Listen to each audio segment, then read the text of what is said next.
Passamos a palavra à professora Ana Caroline Campagnolo para proferir sua explanação no prazo de 20 minutos.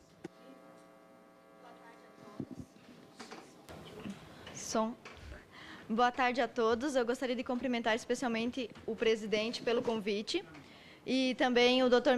Miguel Najib, que lidera esse projeto. O convite da Câmara foi exatamente no sentido de me trazer aqui para provar que existe sim doutrinação. Na verdade, negar que existe doutrinação é perder o senso da história, porque desde que a educação foi criada no Brasil, desde a era Vargas, ela é doutrinadora, né? E ela só foi mudando o seu plano de doutrinação, mas sempre foi doutrinadora. Eu vim expor aqui o meu caso, que começou em 2013, e agora é uma ação de danos morais no Tribunal de Justiça de Santa Catarina, no Juizado Especial. É o caso de doutrinação e perseguição religiosa de uma professora que começou em 2013 e se estendeu até 2015. Então, eu sou formada em História por uma universidade particular e passei numa seleção de mestrado para uma universidade pública.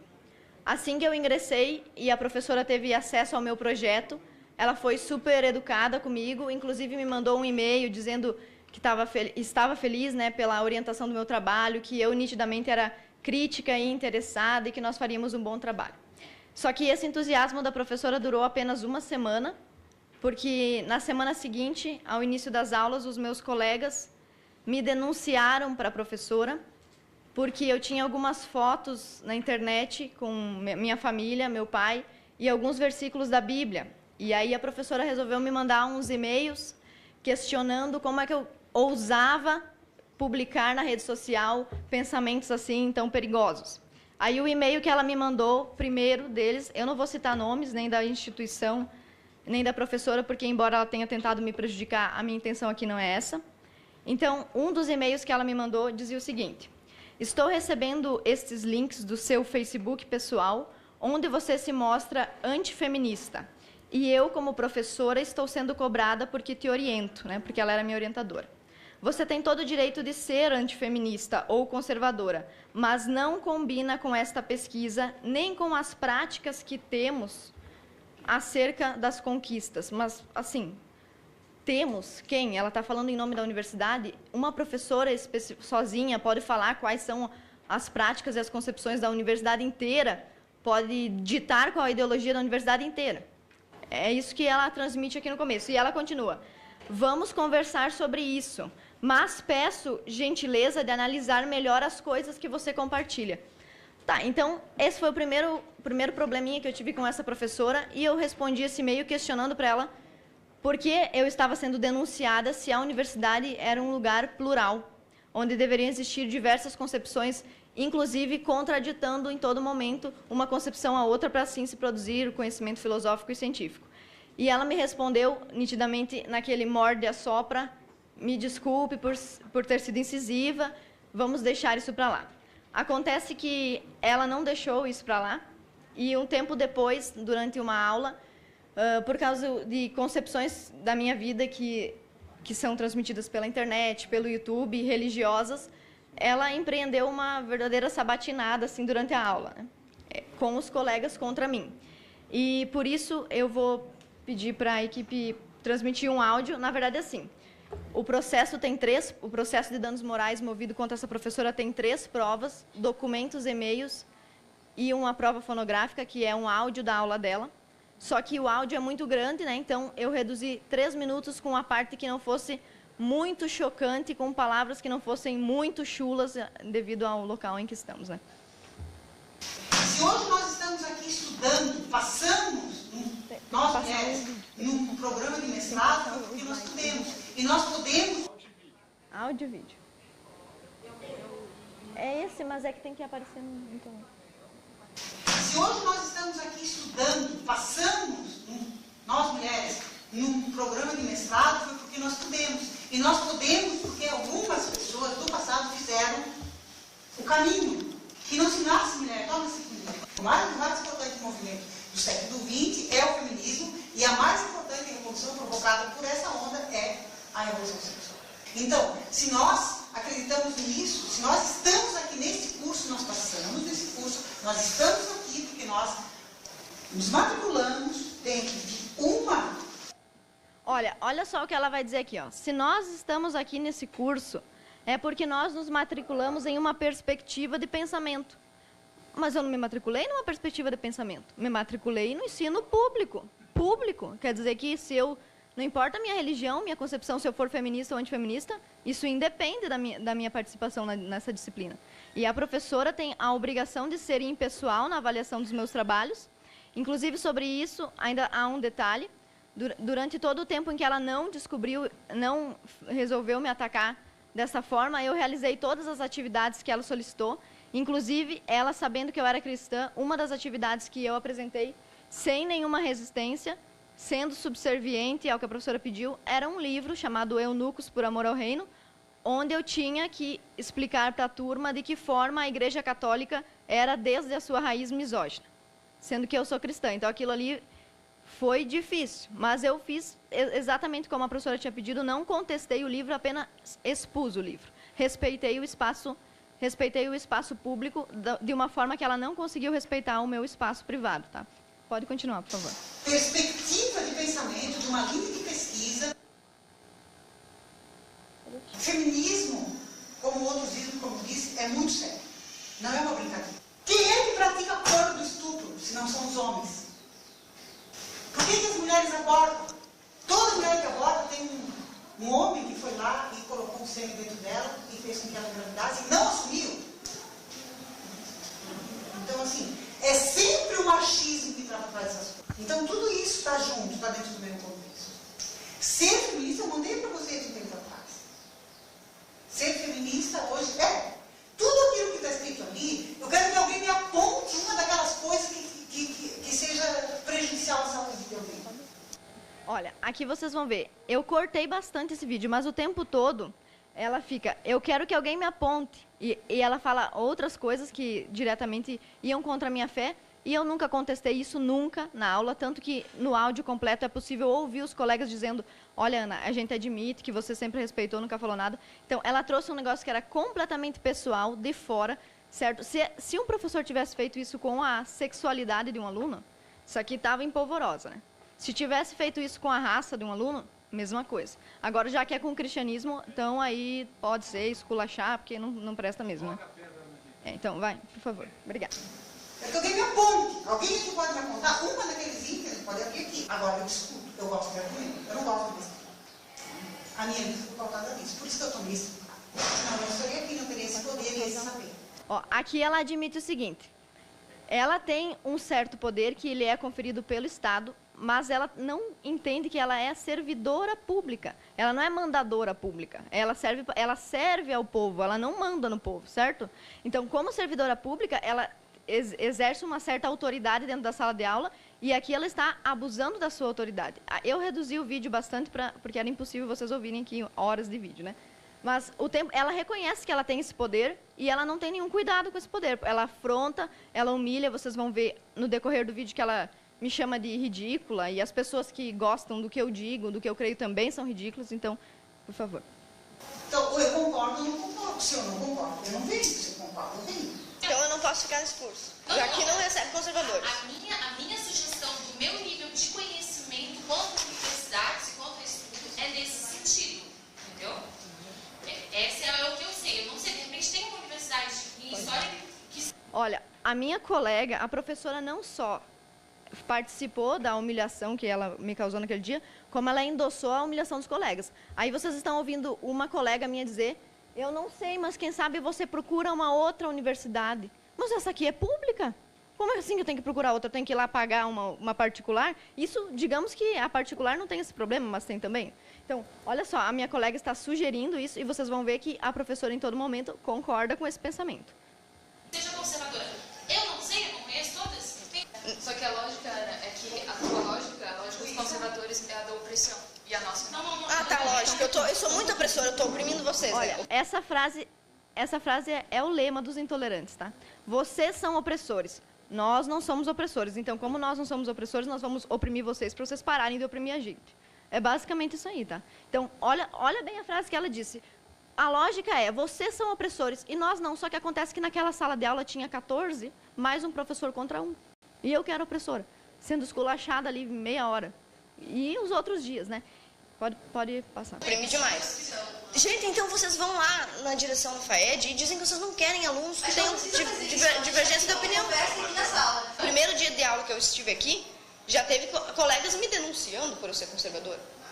Vocês não aceitam um conservador. Eu concordo com a gente, não vai ver um conservador com bons olhos. Exato.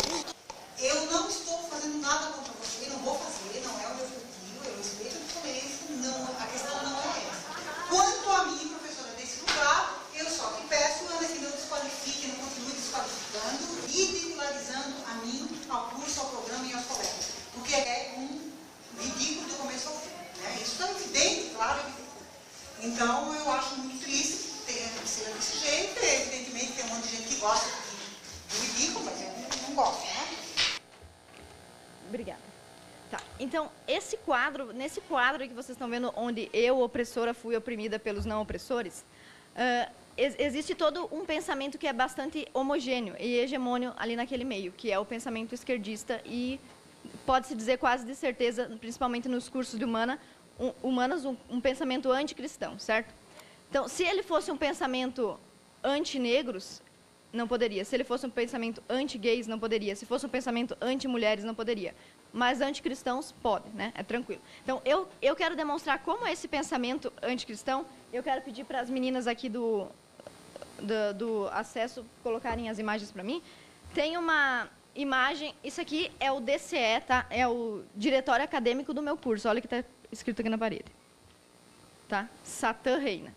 Ela vai colocar outros... Olha só a imagem que eles provavelmente pagaram para o cartunista Latuf colocar na porta do diretório de história. Olha aqui, ó. É uma feminista nua pisando no que isso aqui? Agora, se eu fizer um cristão pisando numa mulher, no outro dia eu estou presa, não estou? Então, é só para vocês verem o duplo agir, né, a respeito disso. Eu vou passar essas outras imagens aqui, mas, ó, aqui, por exemplo, cuidado, esquerdo macho. Está escrito num lugar aqui. Aqui em cima, não... Desculpa, tá, gente? Tirando as crianças da sala. Não dê tiro, dê o cu. E o outro, racha macho. Entendeu? É umas coisas, assim, sei lá, assustadoras. Se fosse contra uma mulher, seria machismo, né? Mas como é contra os homens e como é contra os cristãos, não tem problema nenhum. Essa foto é do diretório acadêmico. Eu vou pedir para o deputado aqui passar as fotos, por favor. Tá, então, diante desse cenário, o que eu venho... Diante desse cenário, o que eu venho denunciar é uma perseguição religiosa e também ideológica e, consequentemente, também política e partidária. Tá? Então, por que esse caso poderia ser só uma discussão em sala de aula se configura num caso de doutrinação? Primeiro, porque aconteceu num ambiente público, que eu deveria ter acesso livre, porque é público. Aconteceu com base em algo que eu faço na minha vida privada. Algumas das imagens que a professora contestou como graves, inclusive ela usou as seguintes expressões. Sou democrática, mas isso que você está publicando não posso aceitar. Você faz apologias complicadas e suas ideias são complicadas de argumento. Quais que são as minhas ideias complicadas de argumento ou as minhas apologias complicadas? Cristianismo. Basicamente, para ela, isso é inadmissível. Então, além disso, a gente tem que prestar atenção em alguns princípios da Constituição que são desrespeitados nesse caso, como, por exemplo, o artigo 5º, que diz que é inviolável a liberdade de consciência e de crença, é livre a manifestação do pensamento e que ninguém deve ser privado de seus direitos por motivos de crença religiosa, convicção filosófica ou política. Tá, então, a professora me mandou e-mails tentando intimidar, mudar a minha postura.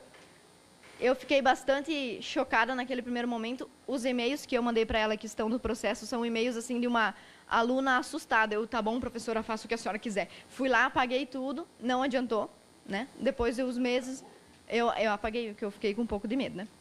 Mas passou.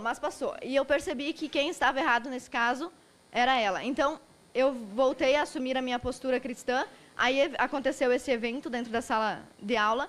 E depois disso, ela ela era minha orientadora de mestrado e o meu tema era sobre feminismo, mas era com base nas autoras feministas, não era antifeminista. Então, até nesse ponto, eu havia me rendido às abordagens da professora, porque eu queria investigar isso aí. Só que ela se chocou comigo porque ela pressupôs que a minha conclusão seria antifeminista. Ou seja, ela queria que eu aceitasse, que eu defendesse uma hipótese antes de comprová-la.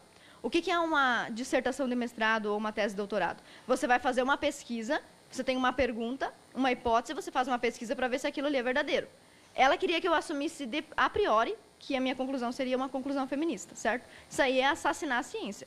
Só que, embora ela tenha feito tudo isso, vários sindicatos, colegas de profissão, enviaram notas e moções em apoio a ela, dizendo que ela era super democrática e super ética. Tá? Então, os professores dizem isso, inclusive os livros didáticos dizem isso. Sempre o discurso é nós somos democráticos, nós somos inclusivos, mas ele só inclui daí quem eles concordam. Quem eles não concordam é excluído, porque não deve ser incluído por ser opressor, como a minha colega disse para mim. Você não pode falar porque você é opressora.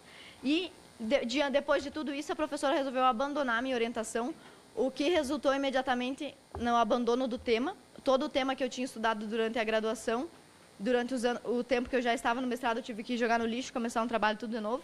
E na troca de orientação, ela entregou um documento lá na secretaria da universidade que diz assim: minha decisão irrevogável de abrir mão da orientação da mestranda se justifica pela incompatibilidade do ponto de vista teórico-metodológico com relação à abordagem do tema selecionado quando do seu ingresso, incompatibilidade expressa em vídeo difundido por mídias eletrônicas de acesso, onde manifesta concepções, olha, isso aqui vocês prestem atenção, concepções do ponto de vista acadêmico que ferem a disciplina que ministro.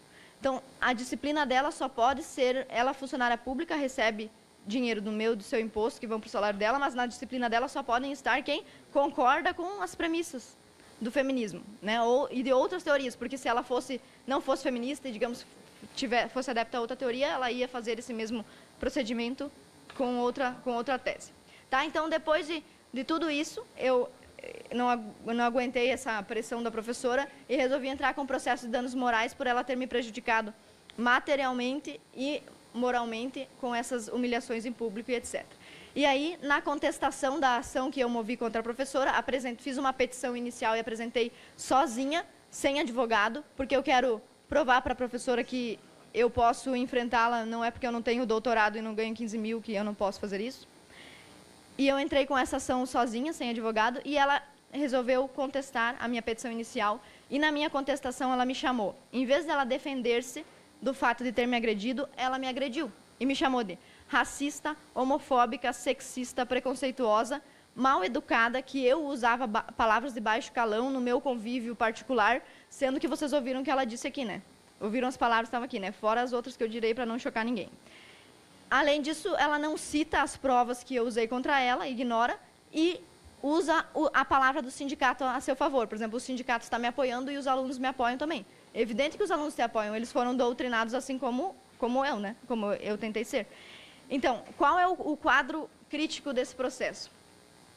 Eu venho aqui para denunciar o que acontece especialmente com a minha religião, que é o cristianismo. Porque, como o cristianismo é a religião mais difundida e com o maior número de adeptos, acaba se tomando a imagem de que é uma religião privilegiada, o que não acontece na realidade da universidade.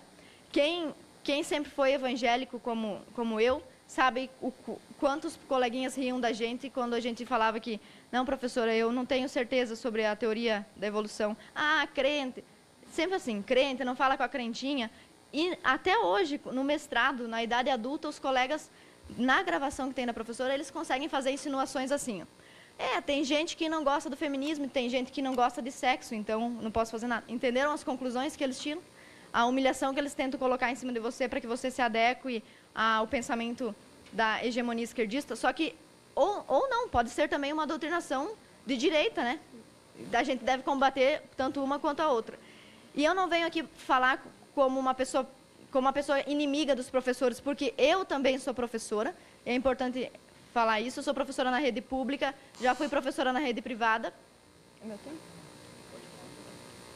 na rede pública e na rede privada, e em momento algum eu fiz isso com os meus alunos, e tanto que eles demoram muito tempo para descobrir, chega no final do ano eles me perguntam, prof, você é ateia como a outra professora de religião? E eu sempre respondo, eu acredito em Deus, mas isso não é assunto para aula. Eu sempre fiz isso, e se eu sou capaz de fazer, eu acredito que a minha professora também podia ter respeitado as minhas concepções ali naquele ambiente. E... Pode, se precisar de mais 5 minutos, essa presidência lhe concede. Então, eu só vim aqui mesmo para apresentar o meu caso, para que sirva como contestação daqueles que dizem que não existe doutrinação na escola. E, inclusive, convido os deputados a pesquisarem, procurarem outros alunos que tenham passado pelo mesmo, para que possam esboçar a complexidade e o tamanho desse problema na educação brasileira. Obrigada.